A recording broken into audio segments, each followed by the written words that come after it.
balita na ika'y mawiwili. So mga par, opisyal na nga po pinalaga ng Japanese monster na Uya Inoue. Ang kapwa nito pound per pound ng Japanese fighter na si Junto Nakatani. Sobrang na-impress daw talaga kasi mga idol si Inoue sa galawan na pinakita ni Nakatani sa kanyang huling laban. Talagang malakas daw ito sumuntok mga idol. At ito daw talaga ang gusto ni Inoue na labanan. Sa ngayon daw mga boss, hinihintay na lang daw ng Team Inoue na makapag-decide si Junto Nakatani na umakyat ng division sa Super Bantamweight para maikasan na ang kanilang laban. Well, para sa atin mga idol, obvious naman na hindi talaga knockout win. Ang dahilan ni Inoue bakit kumasa ito kay Nakatani. Pumayag talaga ito na labanan ng kapwa niya hapon dahil wala na itong choice. Na-upset kasi mga idol ang kapatid nito na si Takuma Inoue sa laban kay Seiya Tsutsumi na siya sanang lalaban kay Junto Nakatani. Wala masasabi lang natin dito mga idol. Mas mainam talaga para kay Junto Nakatani na kumuha muna ito ng isang tune-up fight sa 122 pounds bago mapasabak sa bakbakan kay Naoya Inoue. Base kasi mga idol sa nakita natin kay Junto Nakatani sa huling laban nito kontra sa Thai boxer. Although nakuha nito ang impresibong panalo via knockout, na-expose naman po ang kahinaan nito mga idol sa bakbakan,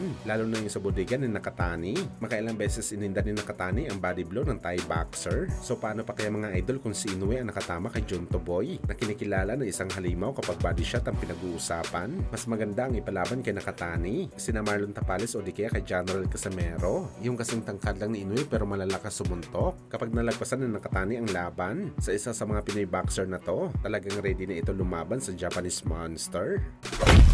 Sa kabilang banda naman mga idol, matapos nga po lumabas ang balita patungkol sa pagsanib puwersa ni General Casimero sa promotional company ni Oscar De La Hoya ang Golden Boy Promotion. Kaya ang tanong ng mga Pinoy boxing fans mga idol, kung sino kaya makakalaban ni Cuadro Alas. Sakaling pumunta talaga ito sa Golden Boy. Well, kung titingnan talaga natin mga idol, ang roster ng Golden Boy Promotion, wala talaga tayo masasabi na merong alaga si De La Hoya na lumalaban sa Super Bantamweight Division. Bagamat meron naman mahugot si Golden Boy na mga fighter para ipalaban kay Casimero. Ito nga mga idol si Alan Picasso na ngayon WBC #1 contender na sa 122 pounds. Si Luis Nerin na lumaban na din minsan sa undercard ng Golden Boy Promotion at ang Armenian fighter ni si Asato Banishan. Magagandang laban to mga idol para kay Casimero. Pero gayon pa man mga boss, rumors pala ang paglipat ni Casimero sa Golden Boy. Malalaman natin yan sa mga susunod na linggo mga idol. Kung totoo ba talaga ang balita na to o sadyang hype lang talaga ni Cuadro Alas ang sinabi niya na lilipat na ito sa Golden Boy Promotion.